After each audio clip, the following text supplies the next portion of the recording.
Someone who is actively working to get people out of Afghanistan himself, former Kansas Governor Sam Brownback. Governor, it's good to have you with us. The door is closed, as you just heard late this afternoon. What do you do now? Well, you keep working at it.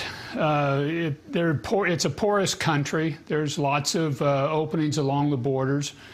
There are people that are still desperately trying to get out. If you're a religious minority, you have to get out. This is a life or death situation. We saw a genocide in northern Iraq when our troops were pulled back there initially, and we'll see a genocide here of religious minorities if people don't get out or go somehow into deep hiding. And those are groups that I've been talking with, others have been as well, to try to help them find third countries to get to. How do you get to them, Governor, and how do you get them out?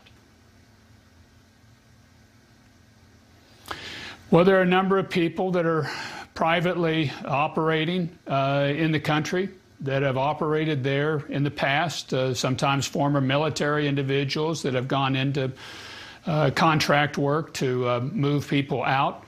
I think really right now you see a lot of NGOs, non-governmental organizations that have had people and worked with locals in Afghanistan desperately trying to find some way to get them out. And so they're looking for any sort of private means now that they can, and any sort of recipient third countries that would receive them. I think the key piece, frankly, right now is getting third countries that'd be willing to receive them. That's the big piece. How does that work, Governor? I mean, I guess I'm envisioning planes landing at Kabul and taking them out. Is it more covert than that? There are other places they can land in the country. There are people that have operated in that region for some period of time that have been individual contractors or have past military experience, that they're working with different individuals, and people are desperate.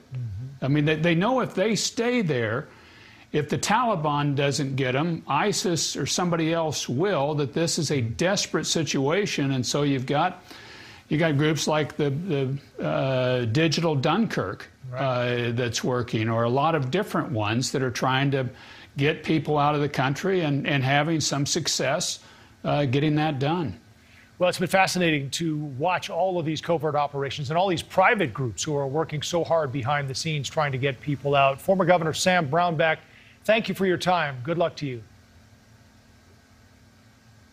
Thank you.